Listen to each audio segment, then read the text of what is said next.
Hi friends, ನಮಸ್ತೆ ಎಲ್ರಿಗೂ. Welcome back to our Geetha ಸರಳ ಅಡುಗೆ. ಬನ್ನಿ, ನಾವು ಇವತ್ತು ಹಲಸಿನ ಹಣ್ಣಿನ ಬೀಜ ಪ್ರೋಟೀನ್ ಭರಿತ ಕಾಳಿನ ಪಲ್ಯ ಹೇಗೆ ಮಾಡೋದನ್ನು ತೋರಿಸ್ಕೊಳ್ಳೋಣ.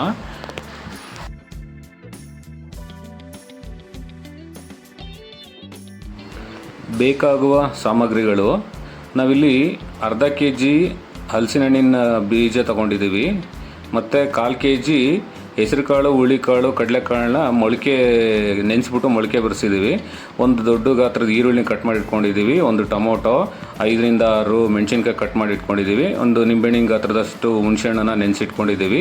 ಮತ್ತು ಇಲ್ಲಿ ಗುರೆಳ್ಳು ಮತ್ತು ಶೇಂಗಾ ಬೀಜ ಪುಡಿ ಮಾಡಿ ಇಟ್ಕೊಂಡಿದ್ದೀವಿ. ಸ್ವಲ್ಪ ಅರಿಶಿನ ಪುಡಿ 1 table spoon, 2 table spoon masala ಮನೆ ಸಾಂಬಾರು ತೊಗೊಂಡಿದ್ದೀವಿ, ಸಾಂಬಾರು ಪೌಡ್ರು, ಸ್ವಲ್ಪ ಬೆಲ್ಲ, ಮತ್ತು ಒಗ್ಗರಣೆಗೆ ಎಣ್ಣೆ ತೊಗೊಂಡಿದ್ದೀವಿ. ಸಾಸಿವೆ, ಜೀರಿಗೆ, ಕರಿಬೇವು, ರುಚಿಗೆ ತಕ್ಕಷ್ಟು ಉಪ್ಪು, ನಂತರ ಕೊತ್ತಂಬರಿ ಸೊಪ್ಪನ್ನ ಕಟ್ ಮಾಡಿ ಇಟ್ಕೊಂಡಿದ್ದೀವಿ. ನಾವಿಲ್ಲಿ ಒಗ್ಗರಣೆಗೆ ಇಂಗುನ ಬಳಸ್ತಾ ಇದ್ದೀವಿ. ಸೊ ಬನ್ನಿ ಇವಾಗ ಹೇಗೆ ಮಾಡೋದು ಅನ್ನೋದು ನೋಡೋಣ.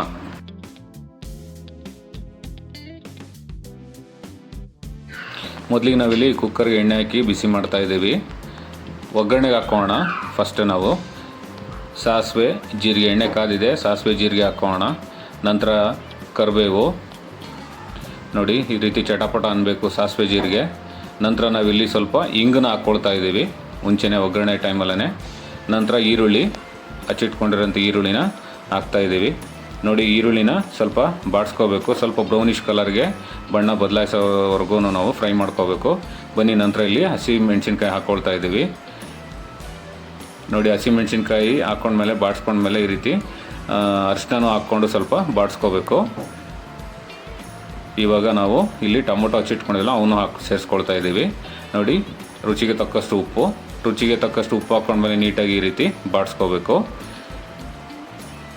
ತುಂಬ ಸುಲಭವಾದ ಪಲ್ಯ ಇದು, ಪ್ರೋಟೀನ್ ಪಲ್ಯ. ನೋಡಿ, ಇವಾಗ ನಾವು ಕಾಳು ತೊಗೊಂಡಿದ್ವಲ್ವ, ಮೊಳಕೆ ಕಾಳು, ಹುಳಿಕಾಳು, ಹೆಸರು ಕಾಳು, ಬಟಾಣಿ, ಅಲಸಂದಿ ಕಾಳು, ತುಂಬ ರಿಚ್ ಪ್ರೋಟೀನ್ ಇರೋಂಥ ಕಾಳುಗಳು ನಾವಿಲ್ಲಿ ಪಲ್ಯಗೆ ಯೂಸ್ ಮಾಡ್ಕೊತಾ ಇದ್ದೀವಿ. ನೋಡಿ, ಇವಾಗ ನಾವು ಹಲಸಿನ ಹಣ್ಣಿನ ಬೀಜ ಜಜ್ಜಿಟ್ಕೊಂಡಿದ್ವಲ್ವ, ಅದನ್ನು ನಾವು ಸೇರಿಸ್ಕೊಳ್ತಾ ಇದ್ದೀವಿ. ಎಲ್ಲ ಮಿಕ್ಸ್ ಆದಮೇಲೆ ಸೇರಿಸ್ಕೊಂಡ್ಮೇಲೆ ಈ ರೀತಿ ನಾವು ನೀಟಾಗಿ ಮಿಕ್ಸ್ ಮಾಡ್ಕೋಬೇಕು, ಬಾಡಿಸ್ಕೋಬೇಕು. ಈ ರೀತಿ ನೋಡಿ, ಈ ರೀತಿ ಚೆನ್ನಾಗಿ ಫ್ರೈ ಆಗೋವರೆಗೂ ಬಾಡಿಸ್ಕೋಬೇಕು ಸ್ಪೂನಿಂದ. ನಂತರ ನಾವಿಲ್ಲಿ ಸಾಂಬಾರು ಪೌಡ್ರು 2 ಟೇಬಲ್ ಸ್ಪೂನು ಮನೆ ಸಾಂಬಾರು ಪೌಡ್ರ್, ಇದು ಮನೇಲೇ ಮಾಡಿರೋಂಥದ್ದು, ಅದನ್ನು ಸೇರಿಸ್ಕೊಳ್ತಾ ಇದ್ದೀವಿ. ನಾವಿಲ್ಲಿ ಹುಚ್ಚೆಳ್ಳು ಮತ್ತು ಶೇಂಗಾ ಪುಡಿ, ಹಸಿ ಶೇಂಗಾ ಪುಡಿ ಮತ್ತು ಎಳ್ಳನ್ನು ಪೌಡ್ರ್ ಮಾಡಿ ಇಟ್ಕೊಂಡಿದ್ದೀವಿ, ಅದನ್ನು ಸೇರಿಸ್ಕೊಳ್ತಾ ಇದ್ದೀವಿ. ಹುಣಸೆಹಣ್ಣು ಹುಳಿನೂ ಸೇರಿಸ್ಕೊಳ್ತಾ ಇದ್ದೀವಿ. ಸೊ ಎಲ್ಲನೂ ನಾವು ಸೇರಿಸ್ಕೊಂಡ್ಮೇಲೆ ನೀಟಾಗಿ ಮಿಕ್ಸ್ ಮಾಡ್ಕೋಬೇಕು. ನೋಡಿ, ಬೆಲ್ಲನೂ ನಾವು ರುಚಿಗೆ ತಗೊಂಡಿದ್ವಲ್ಲ, ರುಚಿಗೆ ಬೇಕಾದಷ್ಟು ಅದನ್ನು ಹಾಕ್ಕೊಂಡಿದ್ದೀವಿ. ಇವಾಗ ನೀಟಾಗಿ ಈ ರೀತಿ ಬಾಡಿಸ್ಕೊಂಡು ನಂತರ ನಾವು ಇಲ್ಲಿ ಒಂದೇ ಒಂದು ಗ್ಲಾಸ್ನ ನೀರನ್ನ ಸೇರಿಸ್ಕೊಂಬಿಟ್ಟು ಮಿಕ್ಸ್ ಮಾಡ್ಕೊಳ್ತಾ ಇದ್ದೀವಿ. ಸೊ ಚೆನ್ನಾಗಿ ಮಿಕ್ಸ್ ಆದಮೇಲೆ ನೋಡಿ, ಈ ರೀತಿ ನಾವು ಮಿಕ್ಸ್ ಮಾಡ್ಕೋಬೇಕು ಸ್ಪೂನಿಂದ. ಮಿಕ್ಸ್ ಮಾಡ್ಕೊಂಡ್ಮೇಲೆ ಒಂದು ಲಿಡ್ಡನ್ನು ಕ್ಲೋಸ್ ಮಾಡಿಬಿಟ್ಟು ಒಂದು 3 ವಿಷಲ್ ಹೊಡ್ಸ್ಕೋಬೇಕು. ಸೊ 3 ವಿಷಲ್ ನೋಡಿ, ವಿಷಲ್ ಹೊಡೆದಾಗಿದೆ. ಇವಾಗ ಓಪನ್ ಮಾಡೋಣ. ನೋಡಿ, ತುಂಬ ಈಸಿಯಾಗಿ ಬೇಗ ಆಗುವಂಥ ಪಲ್ಯ ಇದು. ಪಲ್ಯ ರೆಡಿಯಾಗಿದೆ. ನೋಡಿ, ಈ ರೀತಿ ನಿಮಗೆ ಇನ್ನೂ ಮಂದ ಬೇಕು ಅಂತ ಹೇಳಿದ್ರೆ ಸ್ವಲ್ಪ ನೀರು ಕಮ್ಮಿ ಹಾಕ್ಕೋಬೋದು. ಇದನ್ನು ನೀವು ಇನ್ನೂ ಸ್ವಲ್ಪ ನೀರು ಹಾಕ್ಕೊಂಡ್ರೆ ಸಾಂಬಾರು ಆಗೋಗುತ್ತೆ. ನೋಡಿ, ಪಲ್ಯ ರೆಡಿ ಇದೆ. ನೋಡಿ, ಬಡಿಸ್ಕೊಳ್ಳೋಣ, ಸರ್ವ್ ಮಾಡ್ಕೊಳ್ಳೋಣ. ಇದನ್ನು ಪೂರಿಗೆ, ಚಪಾತಿಗೆ, ನೀರು ದೋಸೆಗೆ ಎಲ್ಲದಕ್ಕೂ ಯೂಸ್ ಮಾಡ್ಕೋಬೋದು.